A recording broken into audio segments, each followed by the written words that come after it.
அமெரிக்காவையே நடுங்க வச்ச அந்த ஒரு லோகோ இந்தியா செஞ்ச தரமான சம்பவம். ட்ரம்போட தூக்கத்தையே கெடுத்த பிரிக்ஸ் 2026 மாநாடு. இந்தியா இப்போ உலகத்துக்கே தலைவன். அந்த லோகோல இருக்கிற ரகசியம் தெரியுமா?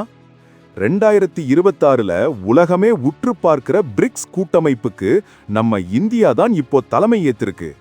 டெல்லியில நடந்த பிரம்மாண்ட விழாவுல வெளியுறவுத்துறை அமைச்சர் ஜெய்சங்கர் அந்த அதிகாரப்பூர்வ லோகோவை பலியிட்டாரு. பார்க்கிறதுக்கு சாதாரண தாமரை மாதிரி தெரியும், ஆனா அதுக்குள்ள ஒரு பெரிய அரசியலே இருக்கு. அந்த தாமரையோட 10 இதழ்களும் 10 நாடுகளை குறிக்குது.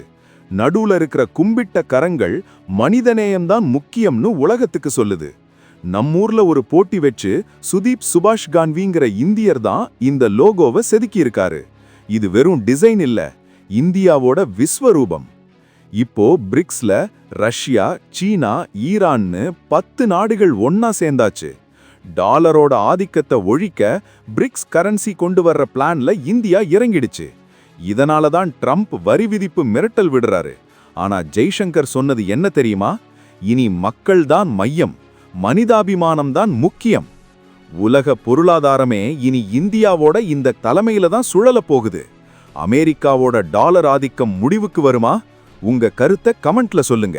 இந்த பெருமையான செய்தியை எல்லாருக்கும் ஷேர் பண்ணுங்க. Subscribe to Tamil trend central.